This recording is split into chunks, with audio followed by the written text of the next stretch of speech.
Hello students, welcome to your English class. बच्चों, आज हम आपकी बुक का chapter number 10 the sermon at Banaras को डिस्कस करेंगे। बच्चों, सरमन क्या होता है? ये एक प्रवचन होता है, उपदेश होते हैं जो कि गॉड के प्रीचिंग्स को बढ़ावा देते हैं। यानी कि भगवान के जो उपदेश होते हैं, भगवान की अच्छी डीड्स की बातें जो है वो लोगों को बताई जाती है, उन्हें सिखाई समझाई जाती है और कुछ लोग उन्हें फॉलो करते हैं, कुछ नहीं भी करते हैं। यहाँ पर भी जो ये चैप्टर है ये एक छोटे से सरमन से रिलेटेड है जो कि बनारस में दिया गया था। और ये सरमन किसने दिया था? गौतम बुद्धा जी ने दिया था। चलिए स्टार्ट करते हैं। Gautam Buddha 563 BC to 483 BC इनका जो लाइफ स्पैन था वो ये था। Began life as a prince named Siddhartha Gautam. और इन्होंने अपने जीवन की शुरुआत एक राजकुमार के रूप में करी थी और इनका नाम था सिद्धार्थ गौतम। इन नॉर्थ इंडिया में थे ये। At 12 he was sent away for schooling in the Hindu sacred scriptures and 4 years later he returned home to marry a princess। और जब वो 12 साल के थे तो उनको स्कूलिंग के लिए यानी पढ़ने के लिए भेज दिया गया था। और उन्होंने जो स्कूलिंग की थी वो की थी हिंदू सेक्रेड स्क्रिप्चर्स में। और 4 साल के बाद जब वो अपनी पढ़ाई पूरी करके लौटे थे तो आकर के जो है उन्होंने एक राजकुमारी से शादी करी। They had a son and lived for 10 years as befitted royalty. और उनके जो है शादी के बाद एक बेटा हुआ और 10 सालों तक जो है वो अपने शाही जीवन को उन्होंने व्यतीत करा। At about the age of 25 the prince heretofore shielded from the sufferings of the world while out hunting chanced upon a sick man, then an aged man, then a funeral procession and finally a monk begging for alms। अब जब 25 साल की उम्र के थे ये जो राजा है इनका सामना जो है जो संसार में होने वाली जो सफरिंग्स थी, जो संसार में लोगों को जो कष्ट दुख सब झेलने पड़ रहे थे, उनसे इनका सामना हुआ।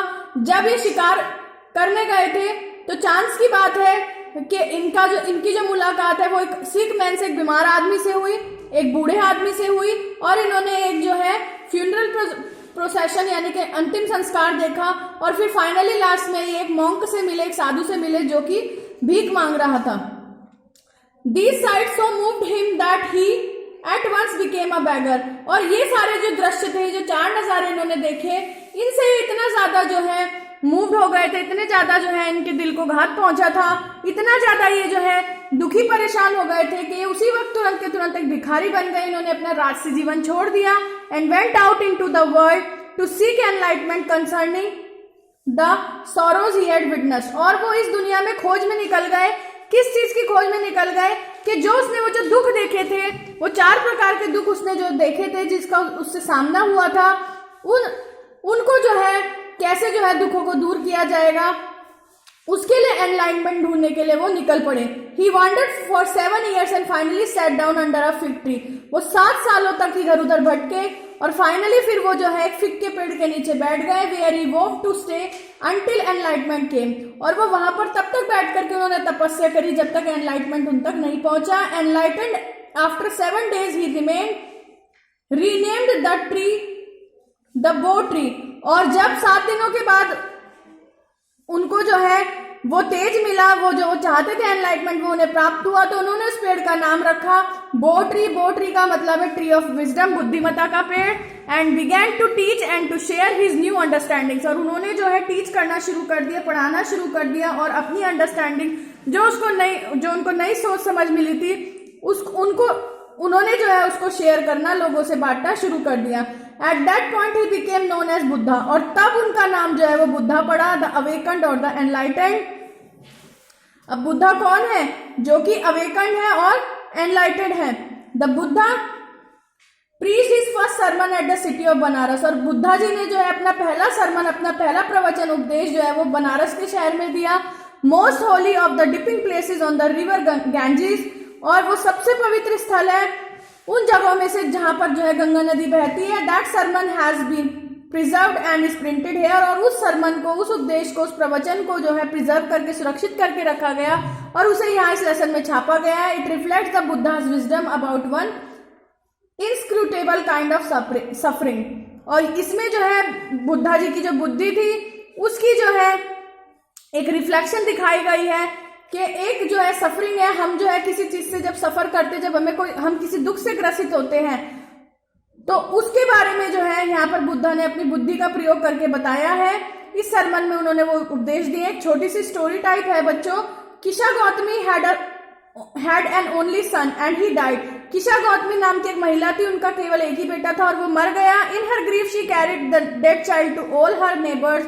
और अपने दुख में जो है उस मरे हुए बच्चे को जो है वो अपने सारे पड़ोसियों के पास गई, आस्किंग देम फॉर मेडिसिन, और उसने उनसे दवा मांगी। एंड द पीपल सेड, और लोगों ने कहा, she has lost her senses, की औरत तो पागल हो गई है। द बॉय इज डेड, लड़का तो मर चुका है। At length Kisha Gautami met a man who replied to her request, I can not give the medicine for thy child but I know a physician who can. अब जब किशा गौतमी जो है इस तरह से लोगों से प्लीड करती हुई घूम रही थी, तब उसको एक आदमी मिला जिसने उसकी रिक्वेस्ट पर यह उत्तर दिया कि मैं तो तुम्हारे इस बच्चे को जो है दवा नहीं दे सकता हूं, लेकिन मैं एक ऐसे डॉक्टर को जानता हूं जो वो ये कर सकता है। And the girl said, pray tell me sir who it is. और उस औरत ने कहा कि कृपया करके सर मुझे बताइए कि वो कौन है। The man replied, go to Shakyamuni the Buddha. वो कहता है जाओ सलियामुनि के पास, बुद्धा के पास जाओ। Kisha Gautami repaired to the Buddha and cried, lord and master give me the medicine that will cure my boy.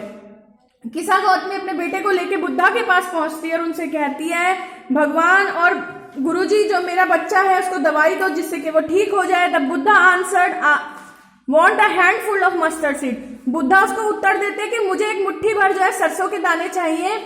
And when the girl in her joy promise to procure it, the Buddha added. और जब उस लड़की ने खुशी के मारे जो है ये कहा कि ठीक है मैं ले आऊंगी एक मुट्ठी सरसों, तो तब बुद्धा क्या कहते हैं, the mustard seed must be taken from a house where no one has lost a child, husband, parent और friend.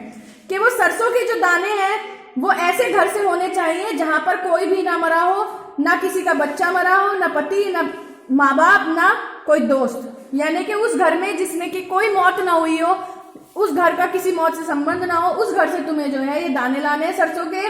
Poor Kisha Gautami now went from house to house and the people pitied her and said, here is mustard seed, take it. अब जो किशा गौतमी थी वो बेचारी जो है एक घर से दूसरी घर मारी मारी फिरी, लोगों ने उस पर दया करी और उसे कहा ये लो सरसों के दाने। बट व्हेन शी आस्क्ड, जब उसने पूछा, डिड अ सन और डॉटर, अ फादर और mother die in your family, जब उसने पूछा कि क्या कोई बेटा या बेटी, माँ या बाप या माँ आपके परिवार में कोई मरा है, they answered her, alas the living are few. जब उन्होंने उत्तर दिया बड़े दुख के साथ कि जीवित लोग हैं वो कम है, but the dead are many, और मरे हुए तो बहुत हैं जो मर चुके हैं हमारे घर के सदस्य। Do not remind us of our deepest grief, हमें हमारा जो सबसे गहरा दुख है, घाव है, उसको जो है याद मत दिलवाओ। And there was no house but some beloved one had died in it. और अब वो जो है पूरे एरिया में घूम ली, उसको कोई ऐसा घर नहीं मिला जहां पर के कोई उनका प्रियजन ना मरा हो। Kisha Gautami became very weary and hopeless and sat down at the wayside watching the lights of the city। अब किशा गौतमी जो है वो बड़ी दुखी, परेशान सी, असहाय सी हो गई और वो वहां पर बैठ गई, शहर की लाइटें देखने लगी। As they flickered up and were extinguished again, वो जो है जली और वो फिर बुझ गई दोबारा से। At last the darkness of the night reigned everywhere, और आखिरकार जो है रात का जो अंधेरा था वो चारों तरफा फैल गया। And she considered the fate of man, और तब उसको जो है मानव का भाग्य समझ में आया। That their life flicker up and are extinguish again, कि उनका जीवन जो है ना वो भी इन लाइट की तरह जलता है, फ्लिक करता है और फिर वो बुझ जाता है, यानी समाप्त हो जाता है। And she thought to herself, how selfish am I in my grief. अब वो अपने आप से बात कर रही है, अपने बारे में सोच रही है अपने लिए कि मैं कितनी ज्यादा जो है स्वार्थी हूँ, अपने दुख में मैं कितनी स्वार्थी हो गई। Death is common to all, जो मृत्यु है वो सबके लिए कॉमन है। Yet in this valley of desolation there is a path that leads him to immortality who has surrendered all his selfishness. वो कहते हैं कि डेथ तो सबके लिए कॉमन है, लेकिन इस अकेलेपन की घाटी में जो है एक ऐसा पाथ है, एक ऐसा रास्ता है जो कि इंसान को जो है कहाँ लेकर के जाता है, इमोर्टैलिटी की तरफ ले जाता है, जब वो अपने आप को सरेंडर कर देता है, अपनी सारी जो उसकी जो स्वार्थ है, जो उसकी सेल्फिशनेसेस हैं, उन्हें सबको सरेंडर कर देता है, आत्मसमर्पण कर देता है। The Buddha said the life of mortals in this world is troubled and brief and combined with pain. अब बुद्धा ये कहते हैं कि मानव का जो जीवन है इस संसार में ना वो जो है परेशानियों से, दिक्कतों से जो है भरा हुआ है, दुखों से भरा हुआ है, ठीक है ना। और उसमें जो है दुख, दर्द, पीड़ा सब कुछ है। For there is not any means by which those that have been born can avoid dying. कोई भी ऐसा तरीका नहीं है, ऐसा यत्न या प्रयत्न नहीं है जिससे कि जो इस धरती पर पैदा हुआ है वो मरने से बच सके। After reaching old age there is death, और वृद्ध अवस्था आने के बाद डेथ तो होनी ही होनी है। Of such a nature are living beings, और इस नेचर के सारे लिविंग बींग्स हैं। As ripe fruits are early in danger of falling, so mortals were born are always in danger of death. जैसे कि पके हुए फल को गिरने का डर होता है, पका हुआ फल कच्चे फल की अपेक्षा बहुत जल्दी गिर जाता है, उसी तरीके से जो मानव है, मनुष्य है, जिन्होंने जन्म लिया है, वो इमॉर्टल नहीं है, वो मॉर्टल है। मॉर्टल का मतलब क्या होता है कि जिसने धरती पर जन्म लिया है उसको हमेशा उसे मरना ही मरना है। तो जो वो मॉर्टल है, जो इंसान है, यानी कि मॉर्टल वर्ड है, इंसानों के लिए यूज हुआ है। जब वो पैदा हो गए हैं तो पैदा होने के बाद उन्हें हमेशा से जो है मरने का खतरा रहता है। As all the earthen vessels made by the potter end in being broken, जैसे कि कोई कुम्हार जितने भी मिट्टी के बर्तन बनाता है उन बर्तनों का अंत क्या होता है कि वो टूटते ही हैं।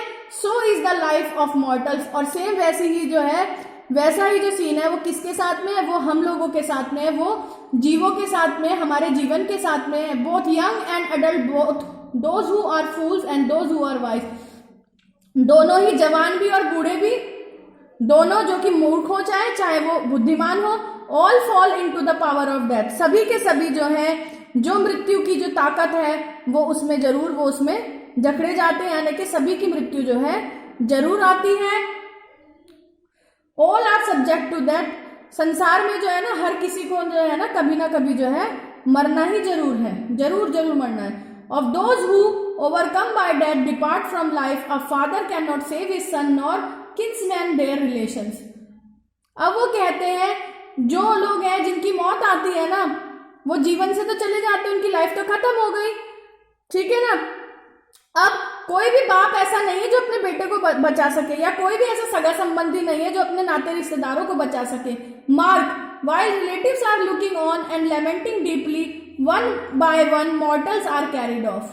इस बात का ध्यान रखो कि जब आपके रिश्तेदार ये सब कुछ देख रहे होते हैं, शोक मना रहे होते हैं, एक एक करके जो है सभी लोग जो है धीरे धीरे सब चले जाते हैं। Like an ox that is led to the slaughter, बिल्कुल एक ऐसे बछड़े की तरह, एक ऐसे ऑक्स की तरह जिसे कि जो है कसाई के सामने डाल दिया जाता है। So the world is afflicted with death and decay, इसी तरह से जो संसार है ना वो जो है डेथ से और जो है दुख है उन सब से भरा हुआ है। Therefore the wise do not grieve knowing the terms of the world, इसीलिए जो बुद्धिमान लोग होते हैं वो शोक नहीं प्रकट करते हैं क्योंकि वो इस संसार के, इस दुनिया जहान के नियमों को जानते हैं।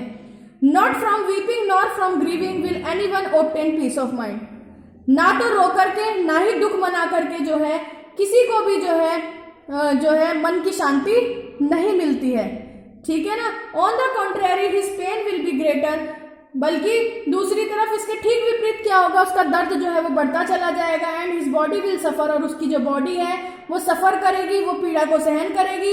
He will make himself sick and pale, वो अपने आप को बीमार कर लेगा और वो पेल हो जाएगा, उसका रंग फीका पड़ जाएगा। Yet the dead are not saved by his lamentations, क्योंकि जो मर चुका है वो उनके दुख से, उनके शोक से जो है, उनके रोने झिझाने से जो है वापस नहीं आ जाएगा। He who seeks peace should draw out the arrow of lamentation and complaint and grief, वो इंसान जो कि शांति को तलाश कर रहा है, शांति को ढूंढ रहा है, उसे जो है ना अपनी लाइफ से जो है लैमेंटेशन, जो शोक है, कंप्लेंट, जो शिकायत है, जो दुख है, उस सबको जो अपनी लाइफ से निकाल देना चाहिए, त्याग देना चाहिए। He who has drawn out the arrow and has become composed will obtain peace of mind, और वो व्यक्ति जिसने इस दुख को, इस शोक को अपने लाइफ से निकाल दिया है, उस दुख शोक के जो एरो है, जो उसका तीर है, उसको अपने जीवन से निकाल दिया है, उसे जो है मन की शांति जरूर मिलेगी। ही who has overcome all sorrows will become free from sorrow, वो व्यक्ति जिसने के सारे दुखों पर जो है जीत हासिल कर ली है, वो सभी प्रकार के दुखों से जो है फ्री हो जाएगा एंड बी ब्लेस्ड, और वो अपनी लाइफ में धन्य हो जाएगा। तो बच्चों, इस चैप्टर में जो बुद्धा ने जो सरमन दिया था बनारस में, उसका जिक्र हुआ है। ये वो सरमन था, ये वो उपदेश था जो कि बुद्धा जी ने वहां पर बनारस में सुनाया था। ये उनका पहला उपदेश था और उन्होंने अपनी लाइफ में एनलाइटमेंट पाने के लिए, नॉलेज पाने के लिए जो है अपना राजसी जीवन त्याग दिया था। और वो एक जो है पहले तो एक बैगर बन गए थे, फिर उन्होंने जो है एक पेड़ के नीचे जो, फिर वो इधर उधर संसार में बहुत फिरे, फिर उन्होंने एक पेड़ के नीचे बैठ के मेडिटेट करा, तपस्या करी और फिर फाइनली उनको जो है ज्ञान प्राप्त हुआ। इन सब चीजों का सांसारिक दुख कष्ट क्या होते हैं उन्हें सब समझ में आए और उन्होंने अपने पहले सरमन में जो है इस प्रकार से जो है कि मरने का और जीने का जो ये जो रिलेशनशिप है एक इंसान के लिए, जो मॉर्टल बींग्स है, जो ह्यूमन बींग्स है या जो जीव जंतु है, उन्हें जो है जब उन्होंने धरती पर जन्म लिया है तो उन्हें मरना है अवश्य है। और किसी के दुख प्रकट करने से, किसी के शोक प्रकट करने से कोई मरा हुआ व्यक्ति वापस जीवित नहीं होता। आई होप आपको ये चैप्टर क्लियर हो गया होगा। Thank you, have a very good day.